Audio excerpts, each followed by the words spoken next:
क्या शाहीन शाह अफरीदी और नसीम शाह के बाद अगला नंबर बाबर आजम और अब्दुल्ला शफीक का है? एक आपके किंग हैं और दूसरे आपके किताबी प्लेयर हैं। क्या शाहीन शाह अफरीदी के बाद और नसीम शाह के ड्रॉप कर देने के बाद क्या उसके बाद क्या बाबर आजम का नंबर लगने जा रहा है? क्योंकि पहले मैच के अंदर भी फ्लॉप हुए, लास्ट उनकी 15 इनिंग के अंदर कोई 50 स्कोर नहीं है। तकरीबन आप उनकी अगर पिछली 15 इनिंग उठाकर देख लें तो टोटली बाबर आजम फ्लॉप रहे हैं। तो ये शायद उनके लिए भी अच्छा होगा, जिस तरीके से उन्होंने बांग्लादेश के खिलाफ सेकंड टेस्ट मैच की पहली इनिंग के अंदर जिस तरीके से उनको देखा गया कि कैसे वो स्ट्रगल कर रहे थे पूरी थ्रू आउट द इनिंग के अंदर।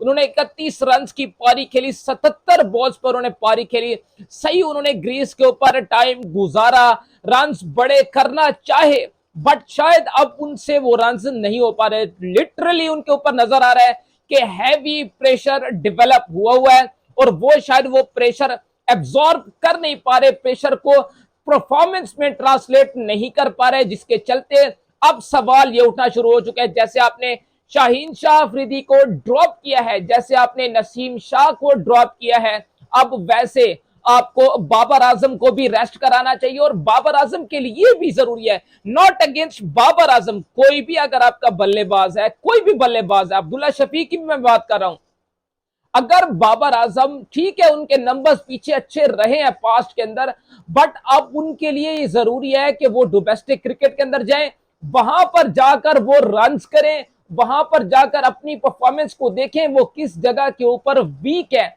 कहां पर वो स्ट्रगल कर रहे हैं, उस जगह के ऊपर दोबारा काम करके दोबारा उनकी जगह वापस पाकिस्तान टीम में उसी तरीके से बन जाएगी जैसे वो पहले उन्होंने अपना नाम बनाया था। और साथ साथ रही बात अब्दुल्ला शफीक की, तो भाई साहब की परफॉर्मेंस, नाम भाई साहब किताबी कीड़ा भी कहलाते हैं, किताबी बैट्समैन भी हैं आपके, बट परफॉर्मेंस उनकी कुछ भी नहीं है। ऑस्ट्रेलिया के खिलाफ 3 टेस्ट मैचेस उठाकर देख ले आप, उनकी अगली 3 इनिंग यानी कि बांग्लादेश के खिलाफ उनकी जो 3 इनिंग है वो उठाकर देख लें, फिर उसके खिलाफ जो ऑस्ट्रेलिया के खिलाफ उन्होंने इनिंग खेली थी वो भी उठाकर अब्दुल्ला शफीक की देख लें।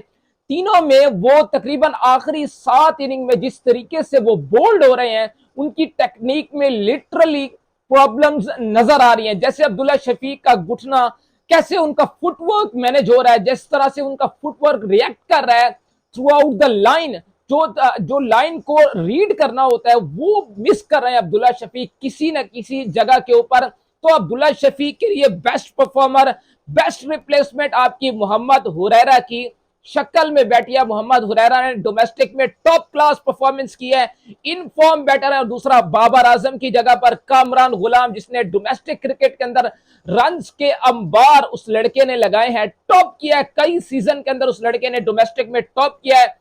4 नंबर पर कामरान गुलाम की जगह बेस्ट बनती है।